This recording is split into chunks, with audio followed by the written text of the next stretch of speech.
Before we declare the judgment, must welcome, we have two sets of international delegations. We have the lawyers from Cambodia, from the Royal Kingdom of Cambodia. Welcome to our court. We're very glad that you're all visiting here. And we have judges from Peru here, of the Superior Court. Thank you very much for coming here and joining us. I hope you enjoy the sitting during the day. Lord, we also welcome them, Lord, amongst us. On behalf of the bar, I welcome them as well. So let me just briefly. There are as many as 6 opinions in the case. I have authored an opinion for Justice Manoj Mishra and myself. Justice Bhushan R. Gavai and Justice Pankaj Mittal have authored separate concurring opinions. Justice Gavai and I have agreed with each other's conclusions. Justice Vikramnath and Justice Satish Chandra Sharma all have agreed with the opinions of Justice Gavai and myself. Justice Bela Trivedi has dissented. The majority of us have overruled the judgment in E.V. Chinnaiya. We have held that subclassification of the scheduled caste for the purposes of reservation is permissible. I'll just read out a brief extract. In State of Punjab versus Davinder Singh, a constitution bench held that the judgment in Chinnaiya requires to be revisited by a larger bench of 7 judges because it failed to consider significant aspects bearing on the issue of subclassification of the scheduled castes. Deciding the correctness of Chinnaiya, the following issues fall for our consideration. A, whether subclassification of a reserved class is permissible under Articles 14, 15, and 16. B, whether the scheduled castes constitute a homogeneous or a heterogeneous grouping. C, whether Article 341 creates a homogeneous class for the operation of the deeming fiction. And D, whether there are any limits on the scope of subclassification. The Constitution's 77th Amendment Act 1995 included Article 16(4)(a), enabling the state to provide reservations for the scheduled castes and scheduled tribes in promotion.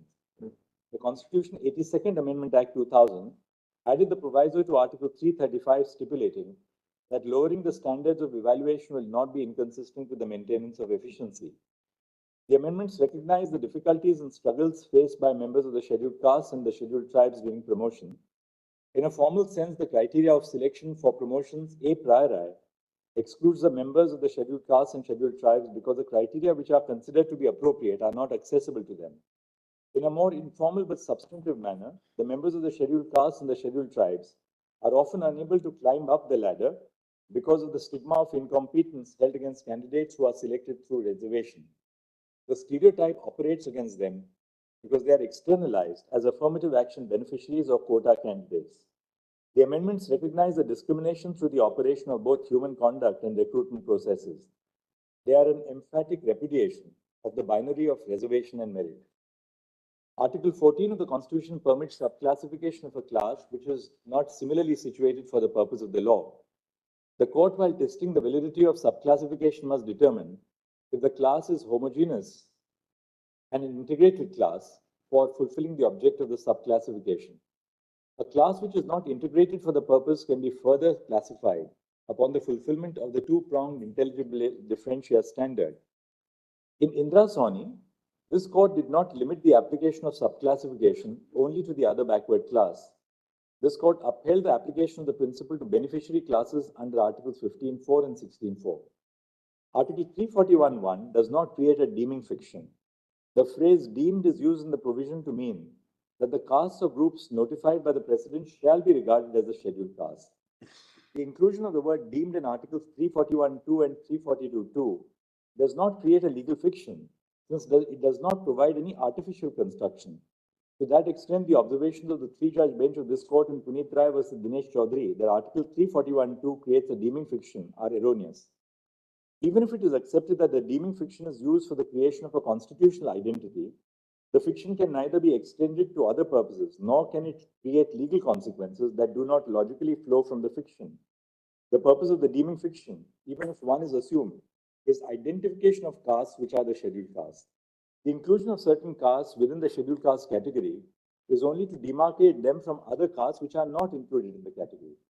The inclusion does not automatically lead to the formation of a uniform and internally homogeneous class which cannot be further classified. Subclassification within the scheduled castes does not violate Article 341(2), because the castes are not per se included in or excluded from the list. Subclassification would violate the provision only when either preference or exclusive benefit is provided to certain castes or groups of the scheduled castes over all the seats reserved for the class. Historical and empirical evidence indicates that the scheduled castes are not a homogeneous class. A. The depressed classes were identified based on the notion of untouchability and not in the literal sense of the term. The effect of adopting the notional and not the literal test is that the social condition of all the castes included within the depressed classes is not uniform. And B, the heterogeneity within the class is also evident from the Constitution Scheduled Castes Order 1950, where certain castes are notified as a scheduled caste in specific localities. For example, in the state of Madhya Pradesh, of the 25 castes, only 9 are scheduled castes throughout the state. The criteria used to identify the scheduled caste itself indicates that the endeavor was not to include all castes that suffered from identical forms of untouchability. The state, in exercise of the power under Articles 15.4 and 16.4, can further classify the scheduled castes. The first prong of the test for subclassification is whether the scheduled castes form a homogeneous group, integrated class, for all purposes. We have held above that even if Article 341 creates a deeming fiction, the provision does not create an integrated class that cannot be further subclassified. The provision only puts certain castes or groups or parts of them into a group called the scheduled castes. The castes or groups within the scheduled castes form an integrated class for the limited purpose of constitutional identification. They do not form an integrated class for any other purpose. We have also established through historical and empirical evidence that the scheduled castes notified by the President under Article 341 are a heterogeneous class where groups within the class suffer from varying degrees of social backwardness. Thus, the first test is satisfied. The state, in exercise of its power under Articles 15 and 16, is free to identify the different degrees of social backwardness and provide special provisions such as reservation to achieve the specific degree of harm identified. If the scheduled castes are not similarly situated for the purpose of the law or the specific harm identified, there is nothing in Articles 15, 16, and 341 which prevents the state from applying the principle of subclassification of the class. Thus, the scheduled castes can be further classified if A, there is a rational principle for differentiation, and B, if the rational principle is a nexus with the purpose of subclassification. The scope of subclassification of the scheduled castes is summarized below. A. Since the purpose of Articles 15.4 and 16.4 is to ensure equality of opportunity of the socially backward classes, the criterion for subclassification within a class, be it the other backward classes or the scheduled castes or tribes, must be an indicator of social backwardness, and B, since the state can use any yardstick to determine inter se backwardness, it is not necessary that the criteria for subclassification and the criteria used to distinguish the class from the other classes must be the same. That is, that the criteria for recognizing the scheduled caste as a backward class is untouchability, it is not necessary that the group can be subclassified only if there is inter se backwardness due to the same identity, that is untouchability. The course of action adopted by the state is subject to judicial review when faced with a constitutional challenge. Where the action is challenged, the state will have to justify the basis of its action. The basis of the subclassification and the model which has been followed will have to be justified on the basis of empirical data gathered by the state. In other words, while the state may embark on an exercise of subclassification, it must do so on the basis of quantifiable and demonstrable data bearing on the levels of backwardness and representation in the services of the state. It cannot, in other words, merely act on its whims or as a matter of political expediency. The decision of the state is amenable to judicial review. A, the objective of any form of affirmative action, including subclassification, is to provide substantive equality of opportunity for the backward classes. The state can subclassify inter alia based on inadequate representation of certain castes. B, the state must collect data on the inadequacy of representation in the services of the state. The inference in Nagaraj that cadre must be taken as a unit to determine inadequacy of representation, inadequacy of reservation, based on the observations in R.K. Savarwal, in our respectful opinion, is misplaced. The cadre as a unit was considered only for the purpose of preparation of rosters to draw a balance between the reserved and open seats. This court did not hold that the cadre must be used as a unit for the purpose of determining the adequacy of representation. And C, conventionally, the state has assessed if the class is adequately represented by comparing the representation of the class in the services to the total population of the state. However, adequacy of representation, when determined purely from a numerical perspective, without accounting for factors such as representation vis-a-vis posts, would dilute the purpose of the provision. The objective of Article 16.4 is to ensure effective representation of the class in the services of the state across posts and grades. Classes which are socially backward occupy the lowest of the social strata, primarily because of the traditional occupation accorded to the class by social rules. For example, certain Dalit castes are regarded as scavenger castes. Even with the provision for reservation, it is very difficult for the backward classes to shed the traditional occupation that is ascribed to them by society and optimize the opportunities even at the lowest levels. The struggles that the class faces do not disappear with the representation in the lower grades. The endeavor is to ensure true and effective representation of the socially backward classes across posts. Thus, for the above reasons, the holding in Chinaya that subclassification of the scheduled castes is impermissible is overruled.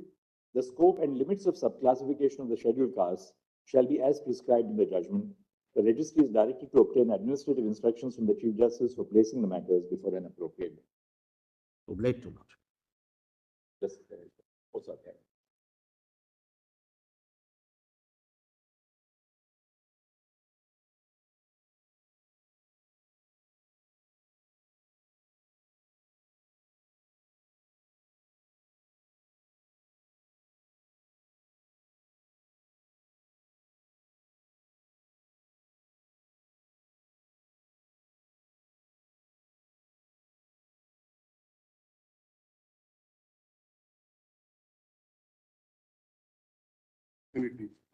Go through the erudite and scholarly judgment authored by the Honorable Chief Justice of India.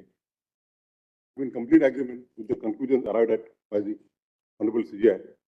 However, in addition to the conclusions arrived at by the learned Chief Justice, I also arrived at some additional conclusions to which the learned Chief Justice has also agreed. Therefore, I thought necessary to give my separate opinion. In the beginning, I referred to the celebrated speech of Dr. Ambedkar on 25th of November 1949, the Constituent Assembly, wherein he has said that unless we have a social democracy, the political democracy would be of no use. And then he had warned us about the contradictions in the economic and social plane in the country. I referred to the history as to how the term scheduled caste has come in the Constitution from the original depressed classes. I refer to the census report of 1891, the Indian Statutory Commission report of 1930, census report of 1931, the Government of India Act 1935, and the Government of India Scheduled Caste Order of 1936. I also refer to the repairs in the Constituent Assembly with regard to Article 300A and 300B, which are now Article 341 and 340. I have referred to and analyzed the following judgments of the Supreme Court. This court, in the case of M.R. Balaji versus State of Mysore, State of Kerala versus N.M. Thomas, Akhil Bharatiya Shoshit Karmachari Sangh versus Union of India, K.C. Vasant Kumar versus State of Karnataka, Indra Sawhney versus Union of India, M. Nagaraj versus Union of India, General Singh versus Lakshmi Narayan Gupta. I have considered the interplay between Article 14, 15, 16, 46, 35, 338, 341, 342, and 366. Before reading the conclusions, I would read some of the observations that I made in my judgment. I have observed that the basic error that appears to have been committed in EVA Chinaya is that it proceeds on the understanding that Article 341 has to do with the reservation of the seats. As already discussed here in above, Article 341 and 342 are only with regard to identification of the scheduled caste and scheduled tribes. Article 341 and 342, read with clause 24 and 25 of Article 366 of the Constitution, provide that those castes included in the presidential list shall be deemed to be scheduled caste and scheduled tribes for the purpose of the Constitution. However, at the cost of repetition, I reiterated that Article 341 and 342 do not deal with reservation. The provisions of affirmative action, including reservation, the matter of public employment, are contained in Article 16 of the Constitution of India. And I observed that, as already discussed here above, this court in Indra Sawhney has held that further classification of backward classes into backward and more backward classes is permissible in law. By that corollary, if a state finds that any of the caste, races, tribes, or parts of or groups within the caste, races, or tribes are not adequately represented, would the state be denied its right to make a special provision for them? I find that, as has been observed by this court in various judgments, it is the duty of the state to give preferential treatment to the backward class of citizens who are not adequately represented. If the state, while discharging that duty, finds that certain categories within the scheduled caste and scheduled tribes are not adequately represented, and only the people belonging few of the categories are enjoying the entire benefit reserved for scheduled caste and scheduled tribes, can the state be denied its right to give more preferential treatment for such categories? In my view, the answer would be in the negative, since the same would not amount to tinkering with the presentation list. No doubt that if the state decides to provide 100% of the reservation for scheduled caste to one or more categories enlisted in the presidential list in that state to the exclusion of some categories, it may amount to tinkering with that list, because in effect, it would amount to denial of benefit of reservation to those scheduled caste categories which have been excluded. In my view, that would in effect amount to deletion of the said categories from the presidential list notified under Article 341 of the Constitution, which power is exclusively reserved with the Parliament. In my opinion, such exercise would not be permissible. The ground realities cannot be denied. Even amongst the scheduled castes, there are some categories who have received more inhuman treatment for centuries and generations as compared to other categories. The hardships and the backwardness which these categories have suffered historically would differ from category to category. In my view, therefore, merely because they are part of a single or a combined presidential list, it cannot be said that they form a part of a homogeneous group. I therefore have no hesitation in holding that E.V. Chinnaya has been wrongly decided. The concept of subclassification was sought to be attacked on the ground that this would lead to giving reservation for political reasons. It was argued that a political party power to gain political advantage may provide special treatment to a particular class, the scheduled caste. I see no merit in the argument. In a case like the present one, if a classification is made, it will have to be established that the group carved out from the larger group is more disadvantageous and not adequately represented. The result of classification would be to provide more preferential treatment to this more disadvantageous and less represented group. The ultimate object would be to achieve real equality amongst all the subgroups in the larger group. In any case, as has been held by judicial pronouncements, when the state does such an exercise, it will have to be supported by an empirical data. Unless the state or the commission comes to a finding that the group carved out needs special treatment, is more disadvantageous and not adequately represented as compared to the other categories in the group, such a subclassification would not stand the scrutiny of the law. I therefore find that the fear that is posed not substantiated. I find that the attitude of the categories in the presidential list opposing such a subclassification is that of a person in the general compartment of the train. Firstly, the persons outside the compartment struggle to get into the general compartment. However, once they get inside it, they make every attempt possible to prevent the persons outside such a compartment from entering it. In fact, what the people belonging to the categories who are availing large chunk of reservations and denying a special treatment to the less privileged among them are doing is what the people from the higher caste have done to those people for centuries, as a result of which backward classes were kept away from the mainstream of the society for ages, for no fault of theirs.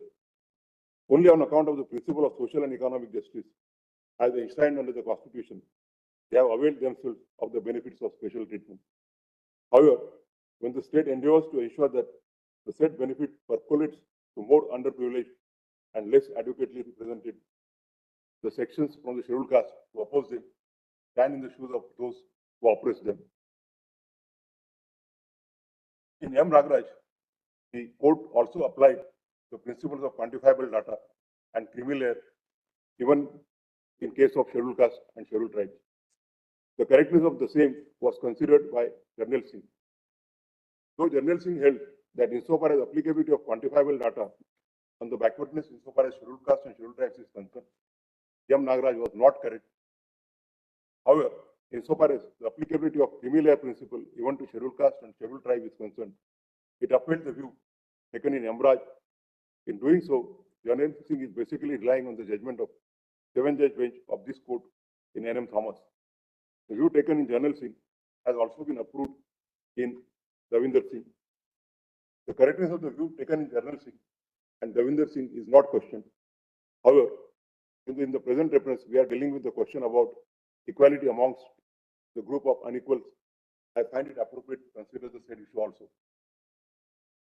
Putting the children of the parents from the scheduled caste and scheduled tribe who on account of benefit of reservation have reached a high position and cease to be socially, economically, and educationally backward, and the children of parents doing manual work in the villages in the same category would defeat the constitutional mandate. However, I may observe that taking into consideration that the Constitution itself recognizes the scheduled caste and scheduled tribe to be the most backward sections of the society, the parameters for exclusion from affirmative action of the persons belonging to this category may not be the same as applicable to other classes. If a person from such a category, by buying the benefit of reservation, achieved a position of a fume or maybe a sweeper, he would continue to belong to a socially, economically, and educationally backward class. At the same time, people from this category, who after having availed the benefits of reservation, have reached the high echelons in life, cannot be considered to be socially, economic, and educationally backward, so as to continue availing the benefit of affirmative action. They have already reached a stage where on their own accord walk out of the special provisions and give way to the deserving and needy. I may gainfully refer to the observations of Dr. B.R. Ambedkar. I quote, history shows that where ethics and economics come in conflict, victory is always with economics. Vested interests have never been known to have willingly divested themselves unless there was sufficient force to compel them, unquote.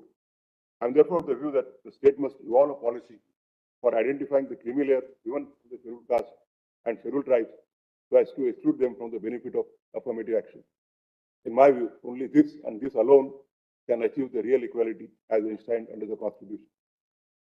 I read my conclusions. I therefore hold that E.V. Chinnaya, which held that sub-classification among the scheduled castes for the purpose of giving more beneficial treatment to a group in the larger group of the scheduled caste is not permissible, does not lay down a good law.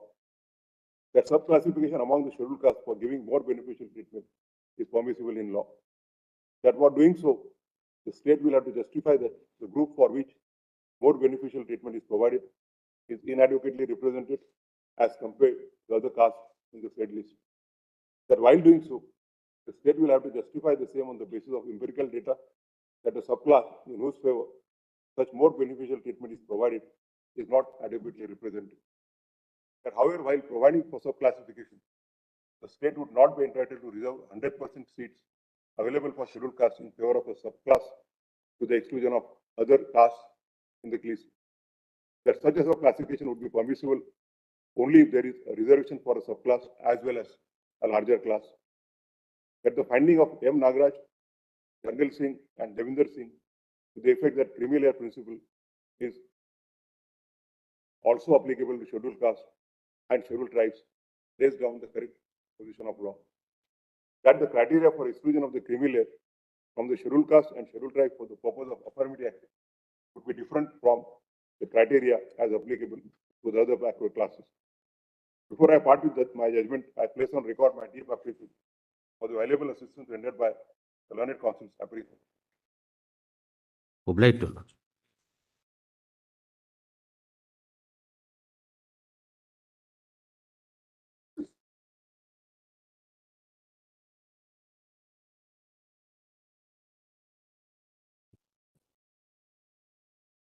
My opinion is the most lengthy, as it incorporates the exhaustive and well-considered opinions of Honorable the Chief Justice and Brother Justice Roy. However, I have made the conclusions and the opinion shortest.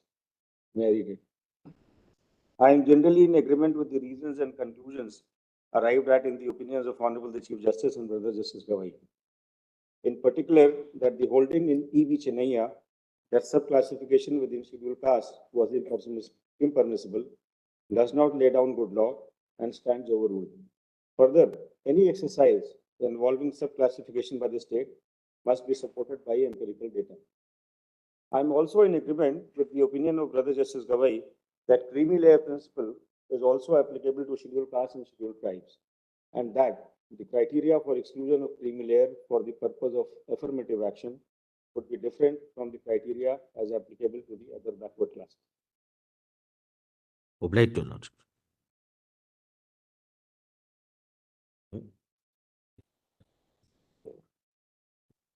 Justice Sharma. 6 was. Though unanimity and consensus in the opinions expressed by the larger benches on the constitutional matters are desirable for the sake of certainty and strength of the law laid down, I, for one, believe that the dissent for well chosen reasons would be equally important for an effective adjudication in a democratic functioning of judiciary, which would have a potential to develop the law in future.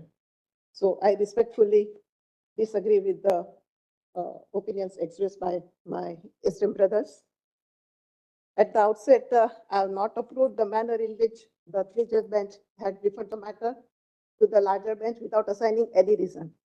So I have said that it may be noted that Andhra Pradesh Scheduled Caste Rationalization of Reservation Act 2000 has already been declared unconstitutional by the five-judge bench in E.V. Chennaiya as well as in 2005. Similarly, Section 4.5 of the Punjab Scheduled Caste and Backward Classes Act 2006 has also been declared unconstitutional by the division bench of the High Court of Punjab and Haryana, but the judgment dated 29th March 2010, in respect of which present reference is made. Hence, both these acts, as on the date, have been declared unconstitutional. It is further required to be noted that E.V. Chennaiya decided in 2005 was holding the field for about 15 years till five-judge bench in Devinder Singh on the reference made by the three-judge bench further referred the matter to the seven-judge bench in 2020.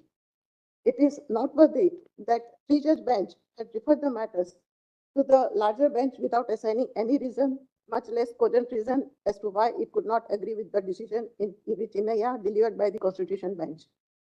The law was settled by the Constitution bench and was prevalent since 15 years was sought to be doubted and unsettled by the three-judge bench by passing a very cryptic and perfunctory order not supported by any reason as quoted herein above. The importance of doctrine of binding precedent in the administration of our judicial system hardly needs to be reiterated. The doctrines of precedents and practices are the core values of our legal system. In series of cases, the constitutional benches of this court have time and again emphasized that when a decision is rendered by this court, it acquires a reliance interest and society organizes itself based on such legal order. When substantial judicial time and resources are spent on the references by the constitution benches, the same should not be further referred to the larger bench by a smaller bench in a casual and cavalier manner and without recording reasons for disagreement. In the instant case, the reference was made by the three-judge bench to the larger bench for revisitation of the earlier decision of Constitution bench in E.V. Chennaiya without assigning any reason and in a very casual and cavalier manner, and that too after 15 years of its attaining finality. When a law was settled by the previous bench in E.V. Chennaiya, after considering the previous judgments, including Indra Swani, and after investing substantial judicial time and resources, and when the same had held the field for substantially long period of 15 years, in my opinion, the very reference by the three-judge bench to the larger bench for reconsideration of the decision in E.V. Chennaiya, that too without assigning any reason, was inappropriate and not in consonance with the well-settled doctrines of precedent and stare decisions. Having said that, I have dealt with the constitutional interpretation. It is quite well settled that in interpreting any law, including the Constitution, the text of the provision under Constitution under consideration would be the primary source for discerning the meanings that inhere in the enactment. Sometimes, as a matter of constitutional necessity, it may be prudent to widen the search for the true meaning, purport, and ambit of the provision under consideration. However, one has to bear in mind that no provision, no word, or expression in the Constitution exists in isolation. They are necessarily related to transforming and in turn being transformed by the other provisions, words, and phrases in the Constitution. Even if a dynamic interpretation is necessary and necessary and the meaning necessary to fit in the changed circumstance is found in the text itself, it would be always better to tread a path as close as possible to the text by gathering the plain ordinary meaning to see whether that meaning is validated by the constitutional values and the scheme. While giving a broad and generous construction to the constitutional provisions, the rule of plain meaning or literal interpretation, which remains the primary rule, has to be kept in mind. As transferring from the, I quoted the Constituent Assembly debates. As transferring from the Constituent Assembly debates quoted here in above, the object of inserting Article 341 was to eliminate the necessity of burdening the Constitution with long list of scheduled castes and scheduled tribes. It was proposed that the President, in consultation with the governor or ruler of the state, should have the power to issue general notification in the Gazette specifying all castes and tribes or groups thereof deemed to be scheduled castes and scheduled tribes for the purpose of the privileges which have been defined for them in the Constitution. The only limitation put was that once a notification has been issued by the President, any elimination from or any addition in the list must be made by the Parliament and not by the President. In the words of Dr. Ambedkar, I quote, "The object is to eliminate any kind of political factors having a play in the matter of disturbance in the schedule so published by the President." On the legal provision of Article 341, I have said, from the aforestated legal position, there is no room of doubt that the presidential list, as notified under Article 341, assumes finality on the publication of the notification, and that the caste, races, or tribes, or part of or groups within caste, races, or tribes specified in the notification are for the purposes of Constitution deemed to be the scheduled caste in relation to that state or union territory as the case may be.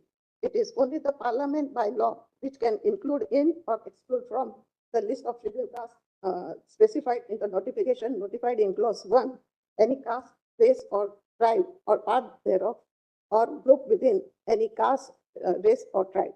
Such notification notified under clause 1 cannot be varied even by the President by issuing any subsequent notification.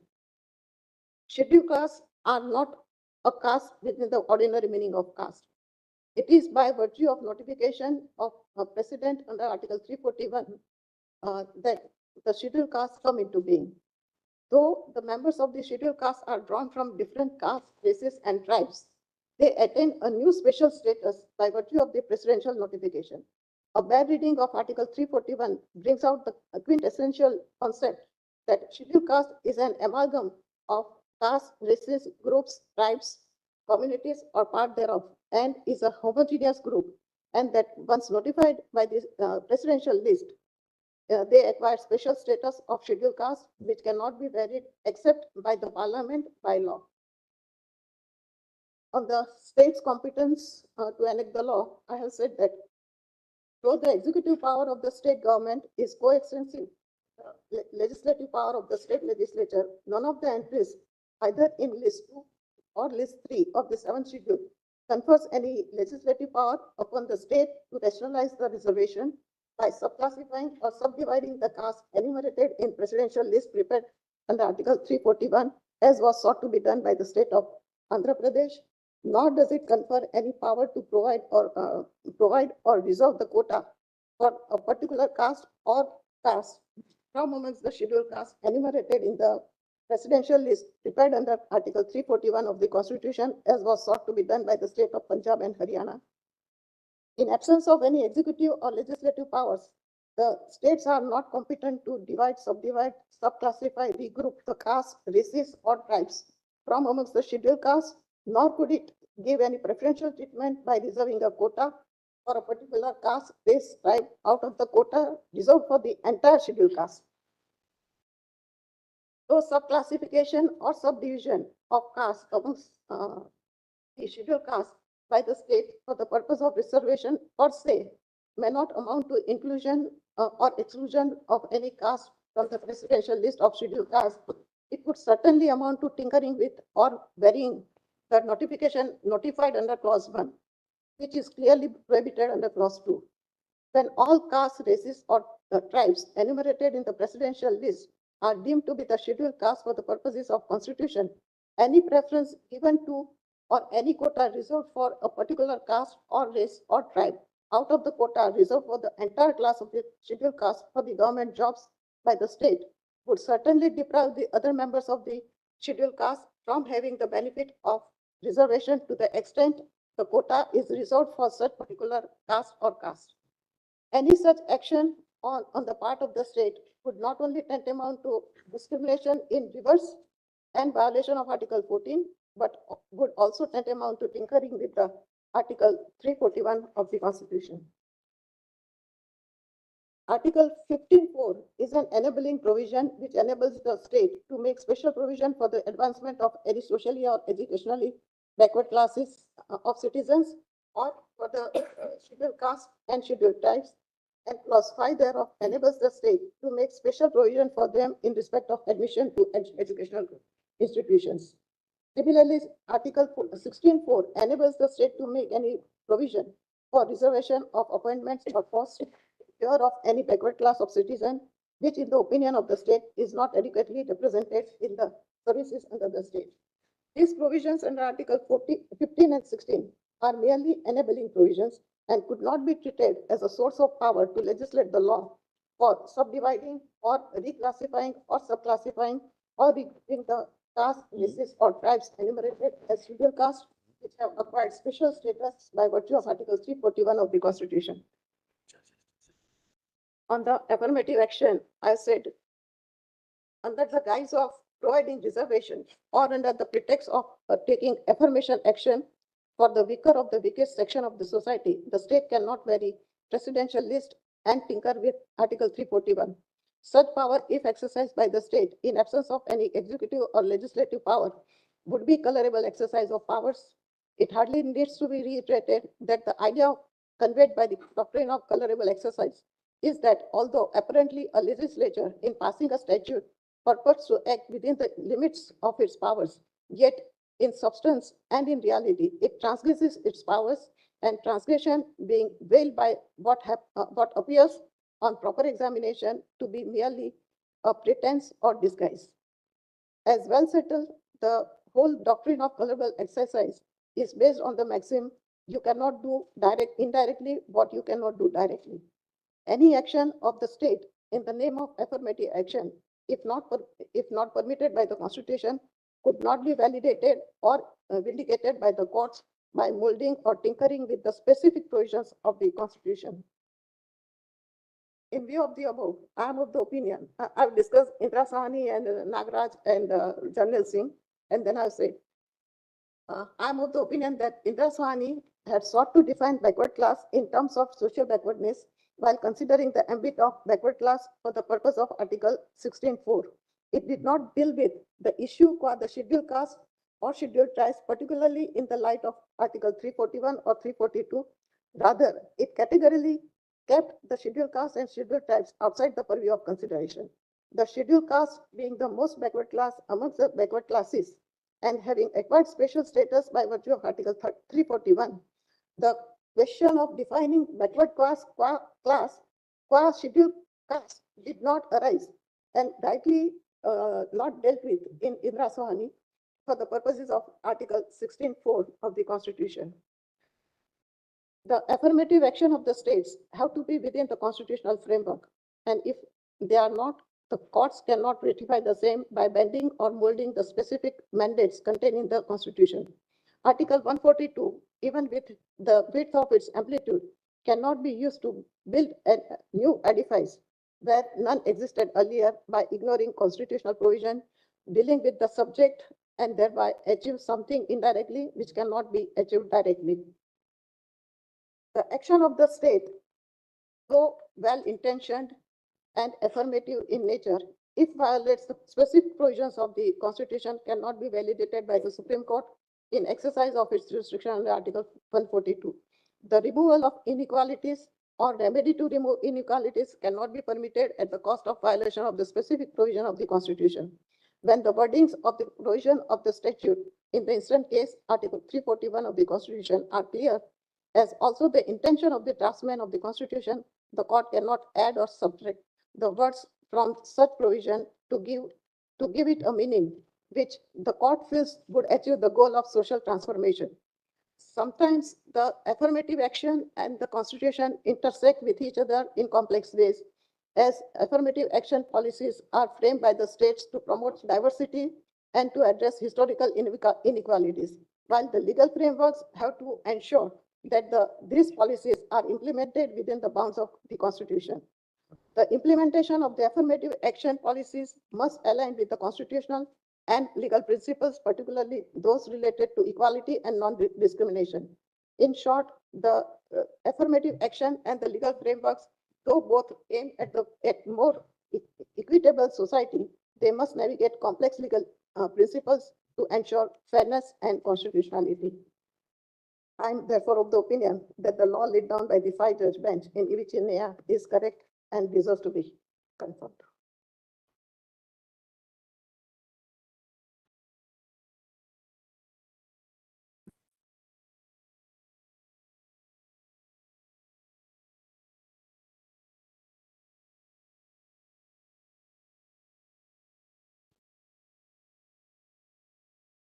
I have divided my opinion into 7 parts, starting with introduction, amendment to the constitutions vis-a-vis the reservation with reference to the case laws, central government and state government's commission on scheduled caste, scheduled tribes and OBCs, ramifications of reservation, casteless society, caste system vis-a-vis the bond system. Reservation is only a medium of facility and its execution revives caste. And then the conclusion, which I did. Agreeing with the scholarly separate opinions authored by the Chief Justice and Brother Justice Gawai, I summarize my views as under. The policy of reservation as enshrined under the Constitution and by its various amendments require a fresh relook and evolvement of other methods for helping and uplifting the depressed class or the downtrodden or the persons belonging to scheduled caste, scheduled tribe, and other backward classes communities. So long as no new method is evolved or adopted, the system of reservation as prevailing may continue to occupy the field with power to permit subclassification of a class, particularly scheduled caste. In the constitutional regime, there is no caste system and the country has moved into a casteless society. Except for the deeming provision under the Constitution for the limited purpose of affording reservation to the depressed class of persons downtrodden or belonging to SC, ST, and therefore any facility or privilege for the promotion of the above category of persons has to be on a totally different criteria other than the caste, may be on economic or financial factors, status of living, vocation, and the facilities available to each one of them based upon their place of living, urban or rural. The reservation, if any, has to be limited only for the first generation or one generation. And if any generation in the family has taken advantage of the reservation and have achieved higher status, the benefit of reservation would not logically be available to the second generation. It is reiterated that periodical exercise has to be undertaken to exclude class of persons who, after taking advantage of reservation, has come to march shoulder to shoulder with the general category. The reference is accordingly answered, and it is held that subclassification of scheduled caste is permissible in law for the purposes of reservation. Thank you.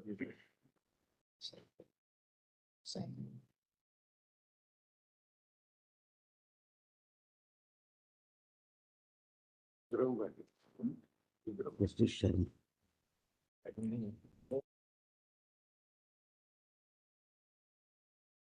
Privilege of reading the lucid and Dr. Justice D.Y. Chandrachud, Chief Justice of India, and Honorable Mr. Justice B.R. Gavai, respectively. I am fully in agreement with both opinions to the extent that the validity of sub-classification within scheduled caste has been held to be constitutionally permissible. Moreover, I am fully in agreement with the opinions to the extent that any exercise involving sub-classification by the state must be supported by empirical data that ought to underscore the more disadvantaged status of the subgroup to which such preferential treatment is sought to be provided vis-a-vis the constitutional class as a whole. However, on the question of applicability of creamy layer principle to the scheduled castes and scheduled tribes, I find myself in agreement with the view expressed by Justice Gavai, that is, for full realization of the substantive equality inter se, the scheduled caste and scheduled tribes, the identification of the creamy layer qua scheduled caste and scheduled tribes ought to become a constitutional imperative for the state. Grateful to Lord.